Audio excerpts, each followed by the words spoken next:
வணக்கம். நீங்கள் தினமும் சிவன் பெயர் சொல்கிறீர்கள்.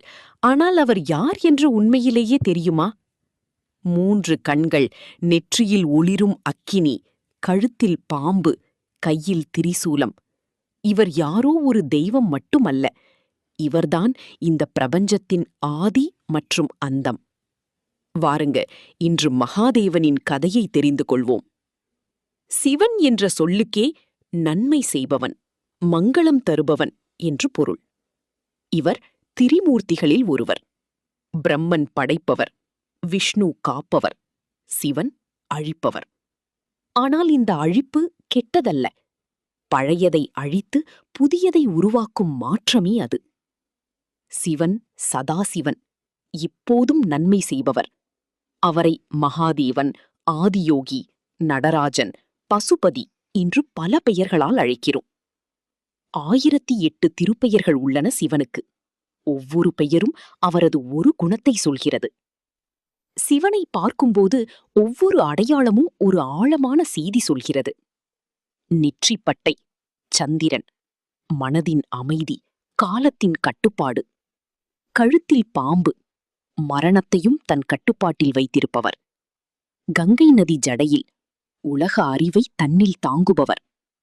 3வது கண், ஞானத்தின் சின்னம், பொய்யை எரிக்கும் தீ. திரிசூலம், ஆக்கம், காப்பு, அழிவு, 3ம் அவர் கையில். நந்தி, அர்ப்பணிப்பின் சின்னம், சிவனின் வாகனம்.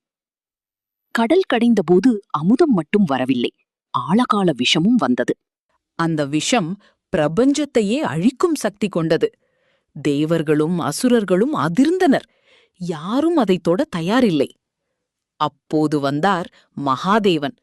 தயவும் துணிவும் நிறைந்தவர். அந்த விஷத்தை கையில் எடுத்து குடித்தார். உடனே அன்னை பார்வதி தேவி அவரது கழுத்தை இறுக்கினாள். விஷம் வயிற்றுக்கு செல்லாமல் தொண்டையிலேயே நின்றது. அன்று முதல் சிவனின் கழுத்து நீல நிறமானது. அவர் நீலகண்டனானார். உலகை காக்க தானே வலியை ஏற்றுக்கொண்டவர். இதுதான் சிவனின் பெருந்தன்மை. சிவன் கோபமும் கொள்வார். ஆனால் எதற்காக? அகங்காரத்திற்கு, பொய்யிக்கு, அக்கிரமத்திற்கு. சிவன் அன்பும் கொள்வார். எதற்காக? உண்மையான பக்திக்கு, தன்னலமில்லாத அன்புக்கு, எளிமைக்கு. சிவம் என்பது வெறும் வழிபாடு மட்டுமல்ல, அது ஒரு வாழ்க்கை முறை.